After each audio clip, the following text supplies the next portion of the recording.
Glory be to the Father, to the Son, and to the Holy Spirit, one true God. May His grace and mercy be upon us forever. Amen. Respected vicar, all faithful and especially of the MJOCism members of our Mysore parish, and rest of the faithful, whomever this message may be heard. God bless you. We know that we were observing once again the days before the Holy Feast of Pentecost, which is called as Watch Days, Kathirippu Naalukal. After the feast of the Ascension of our Lord, 10 days we keep in special prayers, vigils, and reading of the Holy Scripture that definitely help us to be filled with the Holy Spirit. And now we are, by the grace of God, entering into the feast of the Pentecost. You know, the word Pentecost means the 50th. When we see that from Passover, it comes the 50th day, according to the Jewish system and calendar. For us as a Christian, the 50th day we celebrate not on the Passover day, means not on the Thursday, neither on the Sabbath, that means Saturday. Rather, we count 50th day from the feast of the resurrection of our Lord. So our Pentecost is on tomorrow this year. And what happened there? You see that in Acts chapter 2, while the apostles were keeping themselves in prayers, very early in the morning, the presence of the Holy Spirit was amidst of them, and they were filled with the Holy Spirit. They began to praise God and worship Him. Many people from all over the world, during that time, it was a multinational colony in Jerusalem. So all possible people from every continent were attracted by the Holy Spirit because of the prayers and vigil of the apostles. They were all there at the chamber of Marcos. And at that time, this particular thing happened.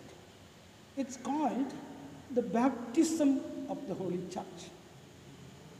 Let me go back to the book of Genesis chapter 11. There we see the experience at Babel. Babel divided the languages. The one language divided into many. People were not able to understand each other, and they dispersed to different continents, to different countries, to different culture, and to different linguistic traditions.